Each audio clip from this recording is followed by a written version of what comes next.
क्या दलित हिंदुओं से अलग है? पहली बात तो दलित लगाना ही गलत है। मुझे तो बड़ा शर्म आ रही है कि ये वाल्मीकि की और उसकी बात करते हैं और अंगोछा बीजेपी का डाल रखा है। जय भीम साथियों, मैं अरविंद कुमार अंबेडकर प्राइम के माध्यम से मैं अभी त्रिभुवन बैंक्वेट हॉल के अंदर एक प्रोग्राम रखा गया है जिसमें HRD हिंदू रक्षा दल के द्वारा रखा गया है दलित महासम्मेलन। तो अभी मैं इनसे बात कराता हूँ। सर, आपका नाम क्या है? अपना परिचय दें। मेरा नाम, पहले तो आपको इस चैनल के माध्यम से मैं सभी को जय श्री राम, जय वाल्मीकि, जय अम्बेडकर जी। और मेरा नाम सरवन चंदेल है। मैं सरवन चंदेल वाल्मीकि समाज से हूँ। हिंदू रक्षा दल में मेरे पे प्रदेश में पद है। पूर्व में मैंने लोनी चेयरमैन का चुनाव लड़ा है। तो अभी आपने ये आयोजन किया है, इस आयोजन का मुख्य मकसद आपका क्या है? आयोजन हमारा दलित हिंदू महासम्मेलन है। इसका मुख्य उद्देश्य हम जो अपने समाज में बताना चाहते हैं, मैसेज देना चाहते हैं, ये देना चाहते हैं कि आज समाज को आप देखो कितनी टूटियाँ हो रही है समाज में। कुछ लोग, कुछ संगठन है जो लोग समाज को गुमराह कर रहे हैं, समाज को एक अलग दिशा में ले जाने का काम कर रहे हैं। मैं कहूँ तो समाज का धर्म परिवर्तन करा रहे हैं। ये गलत है बिल्कुल। ये देश हित में नहीं है। देश बड़े ही पीछे की तरफ जा रहा है। हम आज जाति में जाति में बंटने की ज़रूरत नहीं है। आज हमें सबको एक रहने की ज़रूरत है, हिंदू बनने की ज़रूरत है, हिंदू के साथ रहने की ज़रूरत। मैं कहूँ तो सनातन, हम लोग सनातनी हैं और सनातन धर्म के साथ चलना चाहते हैं, सनातन धर्म को ही आगे बढ़ाना चाहते हैं। सर, लेकिन हिंदू धर्म में रहते हुए भी और SC ST OBC पे तो बहुत ज़्यादा अत्याचार हो रहे हैं और वो ज़्यादातर अत्याचार तो हिंदू धर्म के द्वारा ही हो रहे हैं। बिल्कुल ऐसा नहीं है। देखो, मैं कहूँ तो हर समाज में, हर जाति में कोई ना कोई ऐसा व्यक्ति होता है जिसकी जो गलत काम कर देता है। मुझे समझता हूँ, मगर सारे समाज, सारी जातियाँ ऐसी नहीं है कि एक आदमी गलत करे और सबको उसका नुकसान भुगतना पड़े। हम जो है सनातनी थे, सनातनी हैं और सनातनी रहेंगे। तो सर, आपका अपना परिचय देंगे? मेरा नाम सुरेंद्र कुमार है। सभी को जय श्री राम, जय भीम, जय वाल्मीकि। तो आपने ये जो आज आयोजन किया है, इस आयोजन को करने का मुख्य उद्देश्य आपने क्या माना था? हमारे इस प्रोग्राम को करने का मुख्य उद्देश्य यह है कि आज हमारा देश जो है जातियों में बट रहा है और हम लोगों को आज बटने का समय नहीं है, हम सब लोगों को एक होने का समय है। क्योंकि आप लोग जान रहे हैं इस देश के अंदर इतना भ्रष्टाचार फैला हुआ है, उसे कभी भी अगर हम जातियों से अलग होकर लड़ेंगे तो कभी उसका मुकाबला नहीं कर सकते। आज देश के नेता हम लोगों का फ़ायदा उठा रहे हैं जातियों में बांटकर। कुछ लोग हमें भाजपा बनाते हैं तो कुछ बसपाई, कुछ सपा, कुछ लोकदल। हम लोगों को जातियों में बांटकर अपनी अपनी पार्टी का चुनिंदा समझ लिया कि गुलाम है हम लोग पार्टी के लिए। हम लोग किसी के गुलाम नहीं हैं। हम हिंदुत्व के लिए लड़ाई लड़ते हैं और हम सदैव लड़ते रहेंगे। सब लोगों को एक करना हमारा मकसद है, चाहे वो किसी भी समाज से हों। लेकिन सर, जातियाँ तो जो है, क्या मानव तो एक ही जाति है या अलग अलग जातियाँ? मानव की जातियाँ अलग होती हैं? मनुष्य की कोई जाति नहीं है। मनुष्य जो पैदा होता है वो एक ही धर्म में पैदा होता है। लेकिन जो हमारे सिस्टम को जो लोगों ने बदल दिया है, जातियों में भेदभाव की बरसों सदियों से चली आ रही प्रथा है, हम इस जाति प्रथा को समाप्त करना चाहते हैं। और हम लोग चाहते हैं कि देश के विकास के लिए हम सब लोगों को मिलकर एक साथ लड़ना चाहिए। सर, ऐसा अगर जो है एक रहने के लिए, एक करने के लिए तो आपको जाति विवाह भी एक करने पड़ेंगे सभी जातियों में? बिल्कुल, संविधान हमें इसकी इजाज़त देता है कि यदि दोनों पक्ष शादी के लिए राजी हैं तो उसमें कोई ऑब्जेक्शन नहीं होना चाहिए किसी भी धर्म को। लेकिन अभी बहुत ज़्यादा देखा गया है कि जो है जाति, एक अदर कास्ट में अगर शादियाँ करते हैं तो लड़की के माँ बाप खासकर वो लड़के को मार देते हैं। देखिए, मैं आपको एक बात बताता हूँ। जैसे एक गाड़ी होती है ना, एक कार अगर चल रही है, उसके नीचे कोई कुत्ता आकर मर गया तो इसका मतलब ये नहीं है कि जो कार है वो कुत्तों को मारने वाली कार है। हो सकता है बहुत सारी ऐसी दुर्घटनाएं होती हैं देश के अंदर, बहुत सारी ऐसी समस्याएं आती हैं कि लोग जब कि दूसरी शादियों नहीं होने देते, लेकिन इसका मतलब ये नहीं है। लेकिन हमारे देश के अंदर आज भी अनेकों शादियाँ अलग गैर बिरादरी में हो रही हैं, इसका कोई औचित्य नहीं है। अभी की जो घटना है, अभी की प्रेजेंट की जो घटना है मणिपुर में जो दलित बेटियों को जो नंगा घुमाया गया है, आपने वीडियो देखा होगा, वीडियो वायरल हुआ है। उस वीडियो को देख के दलित होने के बाद और आप दलितों के हितैषी अपने आप को मानते हैं, नहीं मानते हैं? बिल्कुल हितैषी हैं हम। लेकिन मैं आपको बताता हूँ, ये सब राजनीतिक जो पार्टियाँ, ये लोग ऐसे दंगे कराती हैं। हम लोगों को इनके बहकावे में ना आकर एकजुट रहना चाहिए और हमें शांति का संदेश देना चाहिए। दंगे से किसी भी व्यवस्था का समाधान नहीं होता है। इससे हमारे देश की आर्थिक स्थिति बहुत कमज़ोर हो रही है और हमारे देश की शक्ति भी कमज़ोर हो रही है। तो लेकिन जो है उन बेटियों के समर्थन में तो ना तो कोई हिंदू रक्षा दल पहुंचा है, ना ही कोई और ने अन्य हिंदू दल से व्यक्ति पहुंचे हैं। वो बेटियां आज भी न्याय की जो गुहार लगा रही हैं, लेकिन उन्हें न्याय अभी भी नहीं मिल पाया है। इसके लिए वहाँ की सरकार दोषी हो सकती है, वहाँ के नेता दोषी हो सकते हैं, प्रशासन दोषी हो सकता है। देखो, प्रशासन ने अपना काम नहीं किया पूरी ईमानदारी से, इसीलिए ये बड़े बड़े जो हत्याकांड हो रहे हैं। प्रशासन को सख्त होने की आवश्यकता है और इस देश के अंदर ना लोकतंत्र है, सबको अपनी बात करने का अधिकार भी है। और कहीं ना कहीं ये लोकतंत्र की हत्या है। जो इस तरह के व्यवहार हमारे देश के अंदर हो रहे हैं, ये शर्मनाक स्थिति है। इसके लिए सबको मिलजुल कर आवाज़ उठानी चाहिए। तो ये क्या आप बीजेपी का सपोर्ट पार्टी हैं? अगर बीजेपी की सपोर्ट पार्टी हैं तो जो वहाँ मणिपुर में घटना हुई है वहाँ तो बीजेपी सरकार है, तो उन अगर सपोर्ट पार्टी है तो आपने उनके रक्षा के लिए क्यों नहीं गए, उनके सहयोग करने के लिए क्यों नहीं गए? मैं आपको बता दूं, मैं अपने पर्सनली बताता हूं, मैं किसी पार्टी को सपोर्ट नहीं करता हूं।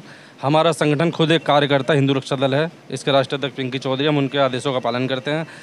हम लोग किसी को नहीं कहते आप किसी पार्टी के बंदिश मजदूर हैं या फिर किसी वोटर हैं, सबको अपना अधिकार है। और अधिकतर जो सिस्टम ये ख़राब होता है ना, तो ये सिर्फ पार्टी की वजह से ही होता है कि आदमी, कोई गलत आदमी भी कहीं से विधानसभा का चुनाव लड़ता है या एमपी का चुनाव लड़ता है, लेकिन वहाँ के जो वोटर हैं वो लोग सोचते हैं कि हमारे पार्टी मुख्यमंत्री जो बैठे हैं उनको वोट देना है, हमें तो उन्हें जिताना है। तो कहीं ना कहीं हम इसका हमेशा विरोध करते हैं। अगर यदि विधानसभा का जो हमारे विधायक हैं या एमपी हैं वो सही होंगे, हमारा प्रशासन सख्त होगा, जो कलेक्टर आईएएस ऑफिसर हैं उनकी जिम्मेदारी बनती है इस व्यवस्था को देखने के लिए। मैं सर एक बात कहना चाहता हूँ, अभी दिल्ली के अंदर घटना हुई थी, जो 7 वर्षीय बच्ची, जो स्वीपर की बच्ची थी, उसको जो है उस इसी एक ब्राह्मणी व्यवस्था में जिसमें हम लोग जी रहे हैं, इसी व्यवस्था का जो शिकार होना पड़ा था। उस मंदिर के जो पंडित थे उन्होंने रेप किया था और उसे अधजला मतलब पकड़ा गया था, जिस समय जो पकड़ा गया था। और उस व्यवस्था को आपको पता है तो उसके बारे में बताइए। देखो, मुझे इसकी सूचना नहीं है, लेकिन यदि ऐसा हुआ है तो वो जो दोषी हैं उन्हें उसकी सज़ा मिलनी चाहिए, वो किसी भी समाज से हो। इससे एक व्यक्ति गलती करता है तो उससे पूरे समाज पर फ़र्क पड़ता है, पूरा समाज बदनाम होता है, लेकिन ये कहीं ना कहीं गलत है। दोषी जो है उसे सज़ा मिलनी चाहिए, उसके लिए पूरा समाज दोषी नहीं हो सकता। सर, मध्य प्रदेश में कई ऐसी घटनाएं हुई हैं जिसमें मूत्र पिलाया गया है, और इस हिंदू धर्म के अंदर ही हिंदू व्यक्तियों को ही, जो कि जिन लोगों को शायद हिंदू नहीं माना जाता है, क्या SC ST OBC वहाँ की व्यवस्था अगर ऐसी है तो उसके लिए आप क्या कहना चाहेंगे? बिल्कुल वो गलत हुई है घटना और उसे सज़ा होनी चाहिए। ऐसा बिल्कुल नहीं होना चाहिए। मनुष्य जो हम लोग ऐसे आदमी का हम बिल्कुल विरोध करते हैं और समाज में ऐसे लोग बिल्कुल जो है बर्दाश्त नहीं किए जाएंगे। और मैं एक और बात कहना चाहता हूँ, भैया ने अभी बताया भी है, मैंने पहले भी बताया, हर समाज हर बिरादरी में कोई ना कोई ऐसा व्यक्ति होता है जो ऐसी गलतियाँ करता है, मगर उसका खामियाजा पूरे समाज को भुगतना पड़ता है। एक कहावत है हमारे यहाँ देहात में कि एक भैंस जोड़ में बढ़ जाए तो सारी भैंसों पे दाग लग जाता है। ऐसा नहीं है कि सभी लोग हर समाज में गलत होते हैं। कहीं ना कहीं मैं वाल्मीकि समाज से हूँ, कहीं ना कहीं ऐसा लगता है कि कहीं हर समाज में ऐसे व्यक्ति रहते हैं, मगर उसे सुधारने का काम भी हम लोगों का है, ना कि उसे जो है माफ़ कर देना। ऐसे जो भी गलती करेगा उसे उसका दंड शासन प्रशासन के थ्रू मिलना चाहिए। और बाबा साहब के आधार पे ही क्या नाम, बाबा साहब ने बिल्कुल अपने संविधान में सब कुछ लिखा है, जिसे भी जो गलत करेगा उसका न्याय होना चाहिए, उसे सज़ा होनी चाहिए, उसे मुकदमे लगने चाहिए और जेल भी जाना चाहिए। सर, जैसे आप वाल्मीकि समाज से हैं, तो वाल्मीकि समाज में क्या जो जाति विवाह हुए हैं, अभी अंतर जातियों में विवाह हुए हैं?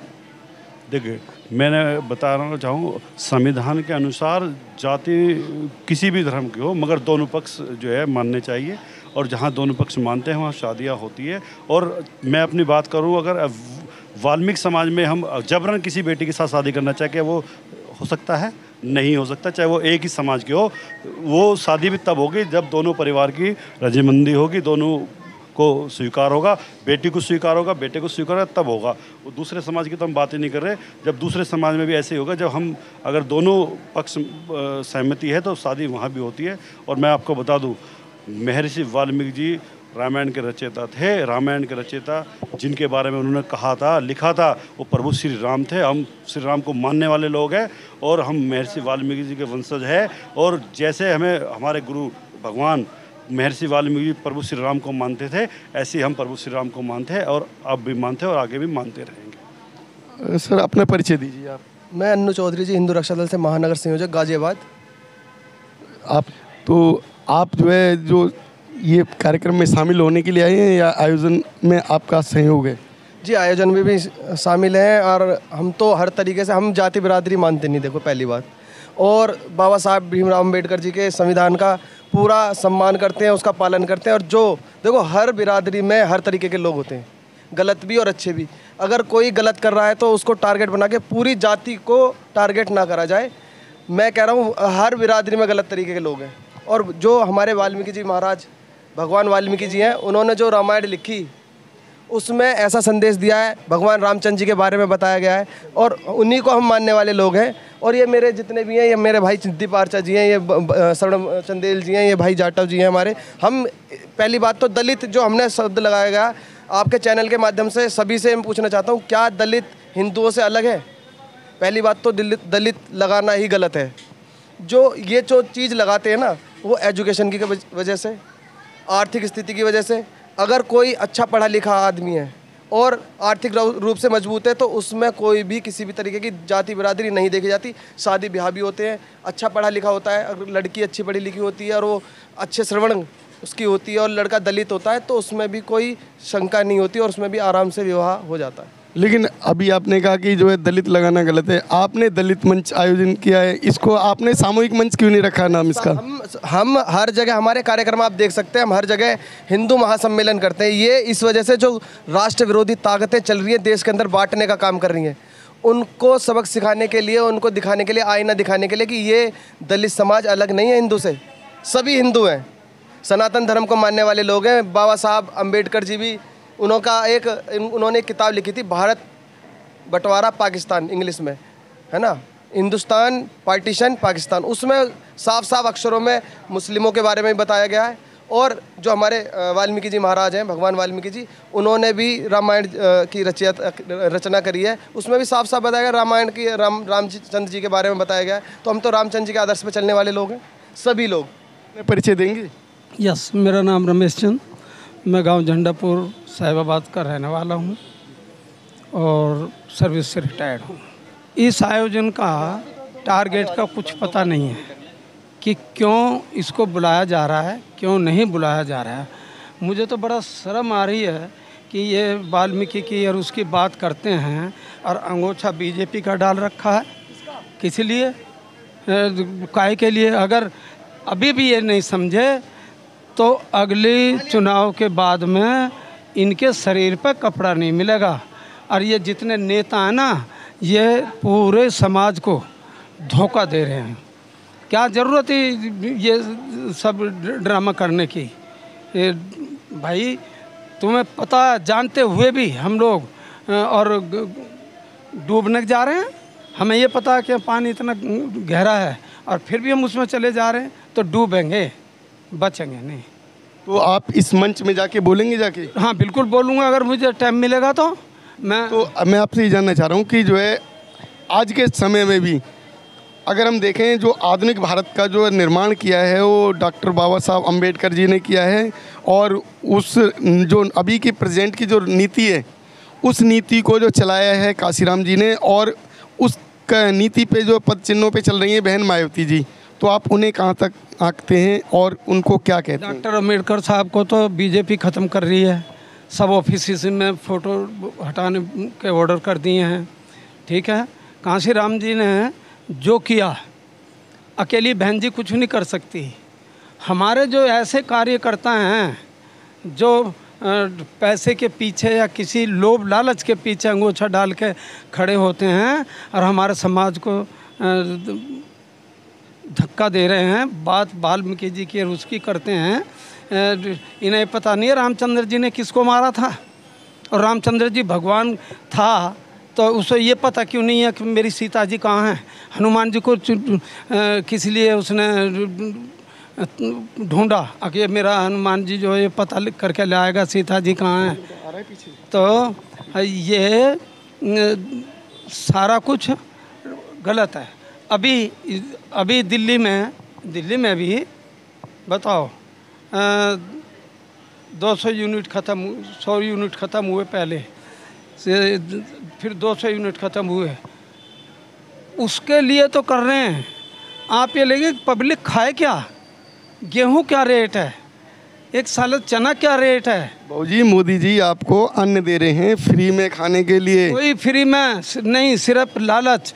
जैसे कांग्रेस टाइम में 1952-53 के से लेकर 60-65 तक की बात बता रहा हूँ कि वो राशन इसी तरीके से बंटवाता था जैसे आज मोदी बंटवा रहा है।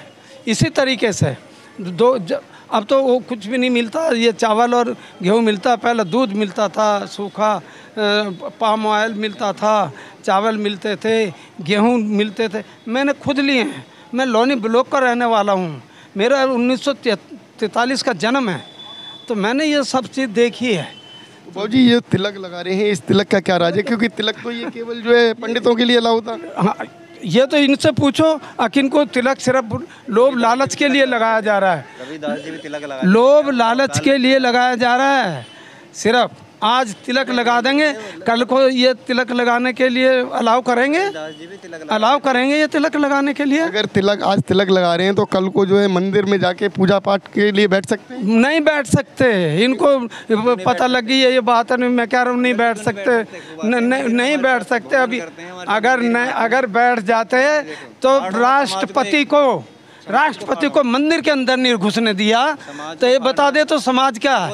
ये तो समाज की वो गलत कैसे हो गया? जगजीवन राम के साथ कितना हुआ, उसके साथ कितना हुआ कि मूर्तियां तक धोई गई, सारी बात हुई। और ये बता दो राष्ट्रपति को क्यों नहीं घुसने दिया मंदिर के अंदर? जाने देते कि क्यों नहीं जाने दिए? जब राष्ट्रपति देश का मंदिर में नहीं घुस सकता तो ये हम जैसी जनता किस खेत की मूली हैं? ये तो हमारा शोषण कर रहे हैं, फ़ायदा उठा रहे हैं। अभी आप कह रहे हो कि जो है इधर आओ जरा, बाबूजी इधर आइए। आप कह रहे हैं अभी ज्ञानता का कारण है, तो राष्ट्रपति जी से ज़्यादा ज्ञानी आप हैं क्या? देखिए ऐसा है, राष्ट्रपति जी को कब नहीं घुसने दिया मंदिर में, कब नहीं जाने दिया? जिस समय राष्ट्रपति जी बने थे उस समय उनका शुद्धिकरण किया गया था और उन्हें मंदिर में नहीं घुसने दिया गया था। शुद्धिकरण करने के बाद तो घुसाया था उनको मंदिर में। शुद्धिकरण के पहले तो शुद्धिकरण क्यों किया? अगर हिंदू मानते हैं SC ST OBC को, अगर हिंदू मानते हैं तो उनका शुद्धिकरण की क्या जरूरत है? देखियो ST OBC जो आपने बोला है उससे पहले दलित बना है। आपका अपना नाम क्या है? मेरा नाम प्रदीप, मैं बताता हूँ। मेरा नाम प्रदीप उपाध्याय है, जोगी समाज से हूँ। प्रदीप उपाध्याय। नहीं, दलित का अर्थ है दलन किया हुआ, दबाया हुआ। सुनो गुरुजी, सुन तो लो अब। दलित का अर्थ है सिर्फ दलन किया हुआ, दबाया हुआ, दबाया हुआ। जो मेरा डेट ऑफ बर्थ सन 1983 का, और मेरा 1943 का है। तो मैं इससे ज़्यादा जानूंगा। 83 में क्या जाना है इन्होंने, क्या जाने है? मैंने जाना है ना, मुझे पता है ना। मैं बोलता हूँ अभी वहाँ, अगर मुझे टाइम दिया तो। बाबूजी से बुलवाना जरूर। नहीं, मैं बोलूँगा। ये कुर्ते पैर के तिलक लगा क्या आज इनका शोषण कर रहे हैं। इनसे सिर्फ किसके लिए? वोट के लिए। सिर्फ एक कांसीराम, सिर्फ एक ये मंच जो है ये सामूहिक मंच बनाया गया है। क्या पढ़ाया? मुझे बताओ, राष्ट्रपति को एक मिनट आइए, राष्ट्रपति को मंदिर में नहीं घुसने दिया, मोदी ने नहीं उठाया। चलो लड़ाई करने की जरूरत नहीं है। मोदी ने नहीं, ये क्या नाम है मोहल्ला उठा। मेरा नाम रमेश चंद है। रमेश चंद? हाँ जी। आप जाओ।